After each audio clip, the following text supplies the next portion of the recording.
comment, and share. Agar apa, sahabat channel inspiratif? Agar channel ini terus berkembang dan menyajikan kisah-kisah inspiratif lainnya. Seperti biasa, ini kita akan masih tetap fokus pada literasi sains, itu narasi.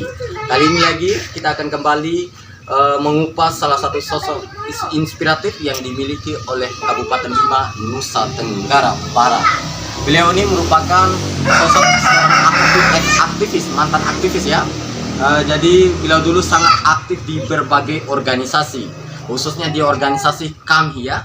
Bahkan beliau itu pernah menjabat sebagai ketua BEM Universitas Mataram ya, gitu ya sahabat channel inspiratif. Karena saya ini sahabat channel inspiratif sudah terhubung langsung dengan beliau. Ini beliau namanya Pak Iwan Wahyudin ya. Gimana kabarnya Pak Iwan? Alhamdulillah baik. Alhamdulillah sehat. Kemudian? Alhamdulillah juga sehat Pak Iwan. Ini Pak Iwan, ini cukup menarik, saya lamanya rasa sudah tidak berjumpa kembali dengan Pak Iwan. Ya, cukup lama karena corona kita ini. Oke. Bukan hanya mungkin corona mungkin Pak Iwan, mungkin kita pisah sejak tahun 2012.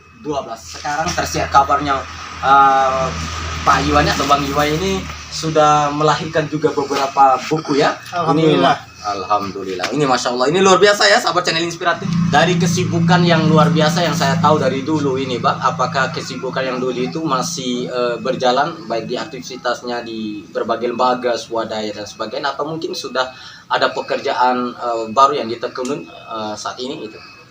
Ya, sebagai manusia kan kita juga bergerak. Bergerak itu kan aktivitas. Siapa yang beraktivitas itu disebut aktivis.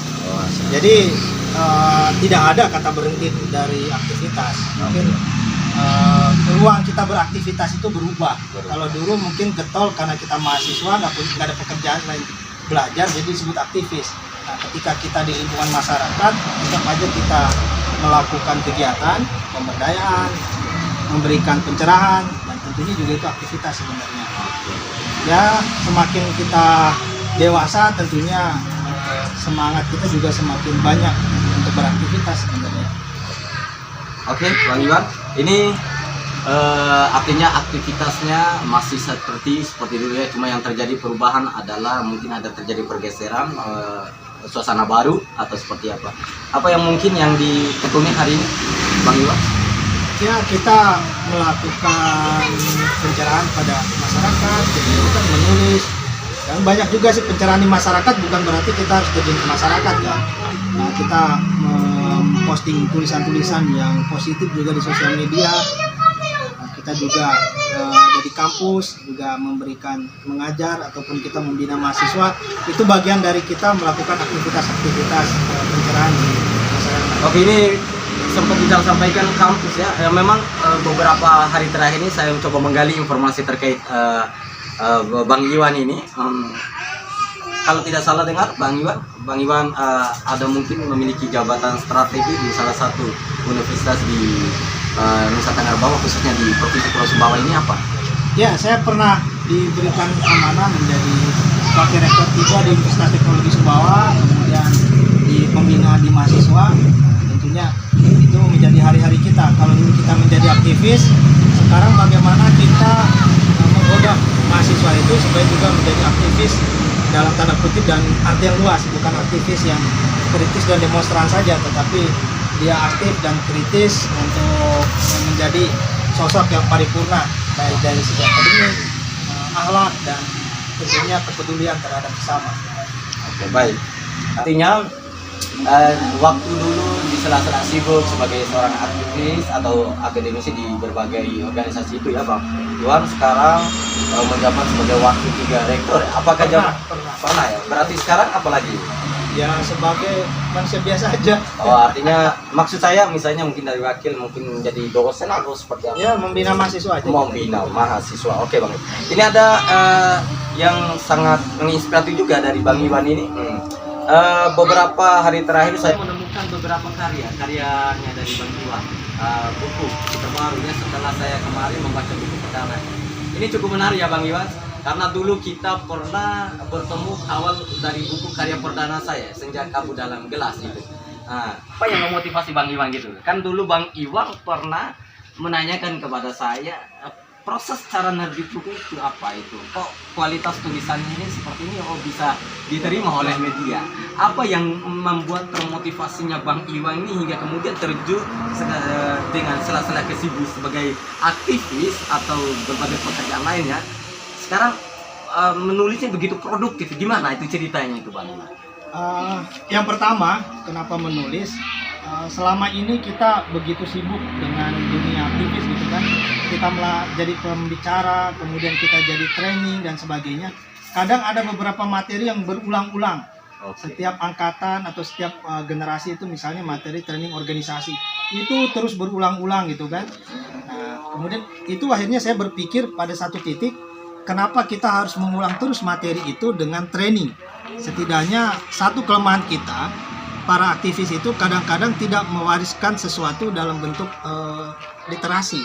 Ketika ada literasi, itu maka bahkan ketika kita tidak ada pun, orang setelah kita itu bisa membaca, bisa menggali apa yang kita punya di zaman dimana kita nggak ada kita.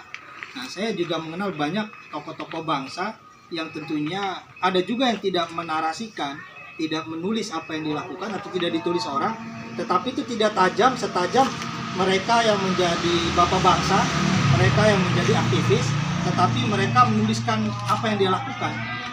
Dengan gitu ruhnya masuk. Saya juga terinspirasi misalnya dengan Buya Hamka, dengan sosok yang multi talenta, tetapi dia bisa mencurahkan pikirannya itu dalam bentuk tulisan. Walaupun Buya Hamka sudah meninggal 30-an, 40 tahun lalu, kita masih bisa membaca karya-karyanya. Tetapi bagi yang lain itu kita akan tanda kutip miskin menggali karya-karyanya gitu, karena memang sedikit orang yang menuliskan karya seseorang. Dan kalaupun ada menulis sejarah itu kan tergantung siapa yang menulisnya. Ketika kita menulis apa yang kita inginkan, maka semua ruh, perasaan dan apanya itu masuk. Tetapi kalau orang lain itu tidak sempurna ketika kita menuliskan diri sendiri. Jadi ada bagaimana kita ingin mewariskan itu walaupun kita tidak ada. Itu yang pertama. Kemudian yang kedua, kita juga melihat di satu sisi keinginan menulis itu sudah lama sekali sebenarnya, sejak dari SMP gitu kan. Cuman kadang-kadang kita terbentur oleh satu titik di mana ketika kita memulai nulis, tetapi kita ada ketakutan-ketakutan, misalnya apakah ini bisa diterima orang, salahnya atau apa dan sebagainya. Nah, disitulah memang akhirnya kita tanda kutip terbunuh sebelum kita menulis itu selesai. Nah, disitulah akhirnya ketika pada titik di mana saya berpikir kita harus menuliskan apa yang kita lakukan, karena memang belum tentu sesuatu yang biasa yang kita rasakan itu bagi orang lain mungkin hal yang luar biasa. Nah, itu yang terpenting. Sesuatu yang kita alami hari ini bisa jadi itu dialami orang lain, tetapi orang sudah tahu solusinya dari melihat apa yang kita lakukan dan bagaimana kita keluar dari Oke ya, berartinya perjalanan Bang Iwan di dalam dunia menulis ini tiada lain merupakan memang kisah dari perjalanan kehidupan Bang Iwan, mulai dari dulu menjadi seorang aktivis, juga aktif di berbagai organisasi dan lembaga dan sebagainya.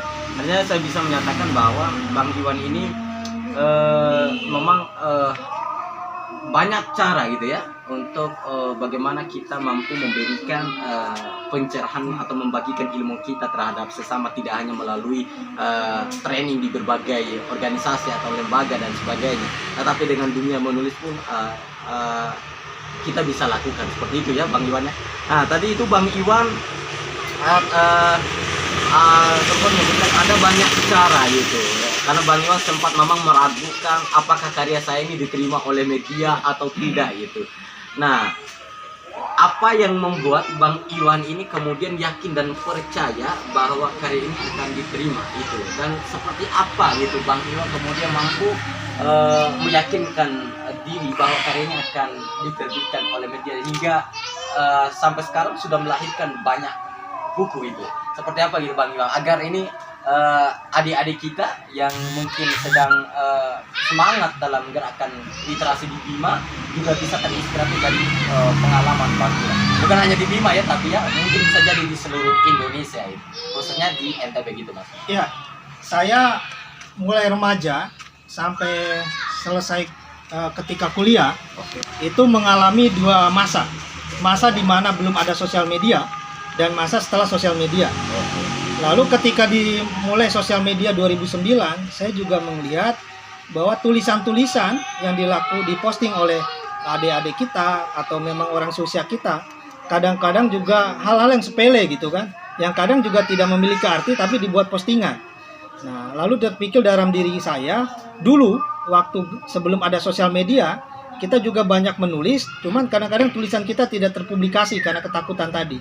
Sekarang kita mau nulis apapun, sejelek apapun, kita posting banyak orang yang lihat. Jadi itu juga memotivasi bagi saya ingin memenuhi ruang-ruang sosial media itu dengan apa? Ibaratnya itu ada cita-cita yang terpendam, keinginan kita dalam menulis itu sekarang sudah, ini kan bendungan. Jadi bendungan ini jebol, akhirnya dibuka oleh sosial media. Nah itu. Kemudian kenapa kita harus terus menulis? Saya menjadi orang yang berkeyakinan bahwa setiap tulisan itu ada takdir mata yang membacanya. Kalau kita menulis di sosial media berharap like atau komen dari orang lain, tidak semua orang mau mengkomen tulisan kita. Tidak semua orang mau meng-like jempolnya di kita. Tetapi setiap mata pasti akan membaca itu. Apakah itu dia akan menginspirasi orang dan sebagainya? Tentu saya berkeyakinan seperti apapun tulisan kita, ada takdir mata yang membacanya. Kemudian pasti ada orang yang terinspirasi, minimal dia tahu apa yang kita lakukan. Kemudian mungkin yang kita lakukan itu sedang dia rasakan, dan dia bisa mencari jalan keluarnya dengan referensi tulisan kita dan pengalaman kita itu. Nah, disitulah akhirnya setiap hari juga satu lagi sebenarnya. Kita setiap bulan diberikan karunia oleh Allah Subhanahu wa taala paket pulsa. Iya kan? Di sosial media. Paket pulsa ini seperti apa maksudnya? Maksudnya begini. Kalau kita memiliki 50 giga dalam sebulan mampu membeli itu. 50 giga ini kita mau simpan saja 30 hari kemudian hangus. Kemudian 50 giga ini kita pakai untuk YouTube saja dengan hal-hal yang tidak bermanfaat, itu bisa saja. Tetapi kan ketika kita 50 giga ini kita pakai setiap hari untuk menulis hal-hal yang bermanfaat, hal-hal yang positif, itu juga dalam artian 50 giga ini bobot 50 giganya itu lebih positifnya lebih banyak dan timbangan untuk kebaikannya lebih banyak dibanding dia mubazir, nggak bisa kita habiskan dan sebagainya. Saya rasa itu yang harus memotivasi kita, karena paket pulsa, paket internet sekarang jauh lebih murah dibanding di awal-awal dulu. Di awal-awal dulu kita harus mengerem. Ketika membuka email saja kita tidak sempat karena mahal. Luar biasa ya Bang, yang sangat inspiratif sekali ya.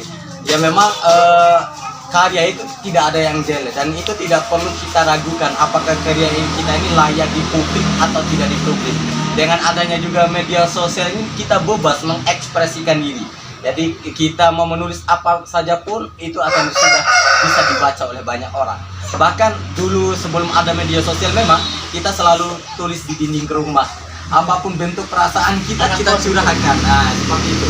Oke ya, artinya Bang Iwan bahwa dengan tulisan ya, artinya saya bisa menyimpulkan bahwa tulisan ini tidak ada karya yang jelek gitu, makanya tidak ada perlu takut dan khawatir seperti itu ya. Oke, baik Bang Iwan, ini luar biasa sekali. Ini sangat memberi motivasi dan spirit bagi saya sendiri, khususnya para generasi muda yang ingin mimpinya sebagai seorang penulis ataupun aktivitas kehidupan lainnya gitu ya.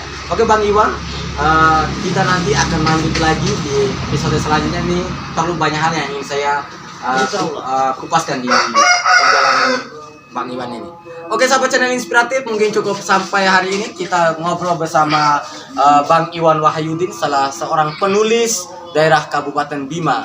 Ini cukup dibilang beliau ini memang penulis yang sangat produktif. Dalam 1 tahun mampu menghadirkan beberapa buku. Dan oke sahabat channel inspiratif, semoga apa yang kita bincangkan ini memberi inspiratif bagi sahabat channel inspiratif. Sebelum kami menutup tayangan video inspiratif ini, jangan lupa like, subscribe, comment, and share. Agar apa sahabat channel inspiratif? Agar channel ini terus berkembang dan menyajikan kisah-kisah inspiratif lainnya yang ada di daerah Kabupaten Bima, Nusa Tenggara Barat. Sampai jumpa kembali.